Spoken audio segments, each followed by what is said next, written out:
Hello dear students. तो concepts के इन सीरीज़ में आज हम लोग करेंगे कोऑर्डिनेट ज्योमेट्री। तो बिना देर किए आइए कोऑर्डिनेट ज्योमेट्री पे टू पढ़ते हैं। हम लोग ट्रायंगल तक कर चुके हैं, इसके बाद कोऑर्डिनेट ज्योमेट्री को करते हैं बढ़िया से। सारे कॉन्सेप्ट्स और सारे फॉर्मूलेज हम इसमें कवर करेंगे। तो सबसे पहला जो यहाँ पे है, आपको सारी चीज़ें इसमें बताएंगे। कुछ इंपॉर्टेंट चीज़ें जो आपकी हैं, पॉइंट टू बी रिमेंबर, वो आपको ध्यान रखना है इसमें। जैसे कि distance of a point from Y axis. अगर हम वाई एक्सिस से डिस्टेंस कह रहे हैं, यानी कि ये वाला, अगर मान लो कोई पॉइंट यहाँ है तो इसकी वाई एक्सिस से डिस्टेंस कितनी है, मतलब ये चीज़। तो वाई एक्सिस से डिस्टेंस का मतलब एक्स वाला जो तुम्हारा, जैसे मान लो एक्स कमा वाई लिखा हुआ है, कोई पॉइंट ऐसे है एक्स कमा वाई यहाँ पे।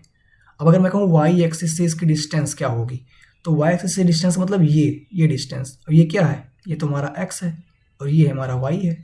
ठीक, तो वाई एक्सिस से डिस्टेंस मतलब एक्स कोऑर्डिनेट यानी कि एब्सिसा। ऐसे ही एक्स एक्सिस से डिस्टेंस यानी कि वाई कोऑर्डिनेट, जिसको हम ऑर्डिनेट बोलते हैं। ध्यान रखना इस चीज़ को।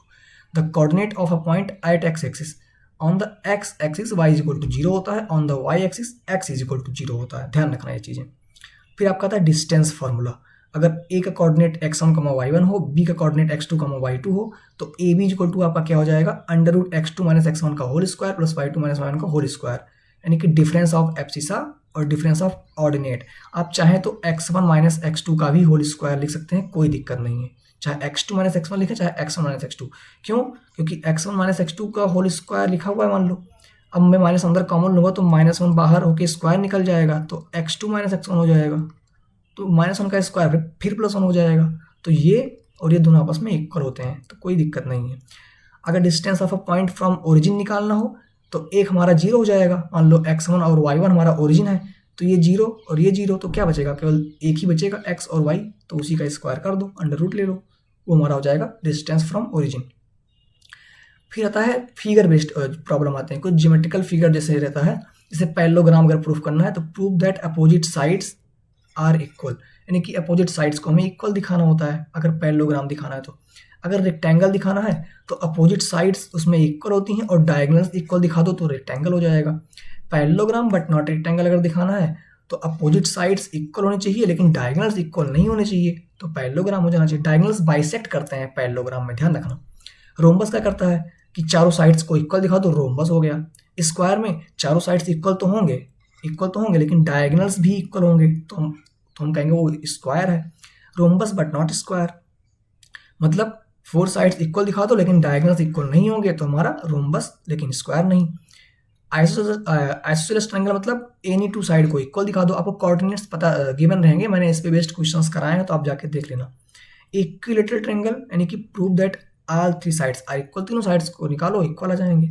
Right angle triangle, prove that sides of triangle satisfy Pythagoras theorem, यानी कि तीनों साइड निकाल लो, फिर हाइपोटेनस का square is equal to perpendicular square plus base का स्क्वायर सेटिस्फाई करवा दो, तो राइट एंगल ट्रायंगल हो जाएगा। तो इस पे बेस्ड क्वेश्चन बहुत बार आया है एग्जाम में, आप लोग ध्यान रखना इसका।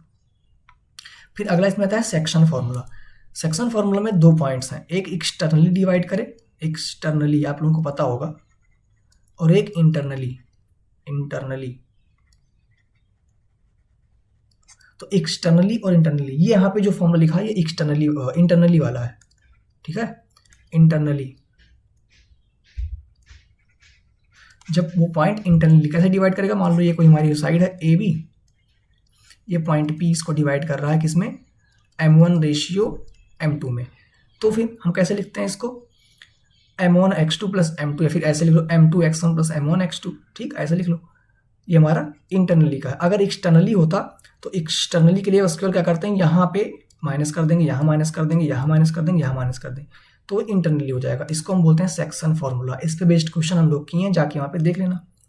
मिड पॉइंट थ्योरम क्या होता है, मिड पॉइंट थ्योरम मतलब जो हमारा ये m1 is equal to m2 हो जाए। अगर हमारा m1 is equal to m2 हो जाए, यानी कि इक्वल हो जाएगा अगर m1 m2, तो यहाँ भी m, मान लो m1 m2 हमारा आ गया m, तो यहाँ भी m, यहाँ भी m, यहाँ भी 2m, तो m कॉमन लेके क्या बचेगा, x1 प्लस x2 बचेगा, और नीचे 2m है, m से m कट जाएगा, क्या आ जाएगा, x1 प्लस x2/2, वही तो लिखा हुआ है। मतलब मिड पॉइंट निकालना है तो x1 प्लस x2/2 और y1 प्लस y2/2, आपको ये गिवन रहेगा। और मिड पॉइंट हमारा क्या है, xy, ठीक। तो ये मिड पॉइंट फार्मूला बहुत यूज होता है, इसका बहुत यूज, मोस्ट इंपॉर्टेंट लगा लो। ये कॉन्सेप्ट बिल्कुल अच्छे से पढ़ के जाना। इस पे बेस्ड क्वेश्चन तो हम कराए हैं, जाके वहाँ पे देख लेना PYQ सीरीज में, बहुत सारे क्वेश्चन। तो इससे आगे आपके कोऑर्डिनेट ज्योमेट्री में कुछ नहीं, बस यही section formula, mid point formula, ठीक। सेक्शन फार्मूले में 2 फॉर्मूले होते हैं। अगर एक्सटर्नली कह रहा है तो देखो, अगर क्वेश्चन में कुछ भी नहीं बोला है कि कैसा डिवाइड कर रहा है, तो यही फॉर्मूला लगा के सॉल्व कर देना। ये लिखा भी हुआ है, इंटरनली वाला है ये। अगर बोला है एक्सटर्नली तभी माइनस करना बीच में, ठीक है। तो ये आपके कुछ पॉइंट्स थे, इसमें कुछ कॉन्सेप्ट्स थे, और उम्मीद है आप लोगों को सब कुछ समझ में आया होगा। अगर कहीं दिक्कत हो या फिर कहीं गलती से मुझसे भी गलती हो सकती है, भाई इंसान ही हूँ, गलती हो जाए तो उसको आप लोग कमेंट कर देना, मैं सुधार दूंगा, ठीक। तो फिर धन्यवाद आप लोगों का, चलते हैं फिर, और फिर मिलेंगे आपसे नेक्स्ट चैप्टर में, जो कि आपका क्या है, ट्रिग्नोमेट्री है शायद ना, हाँ ट्रिग्नोमेट्री। मिलते हैं, मिलेंगे फिर आपसे नेक्स्ट वीडियो में। धन्यवाद।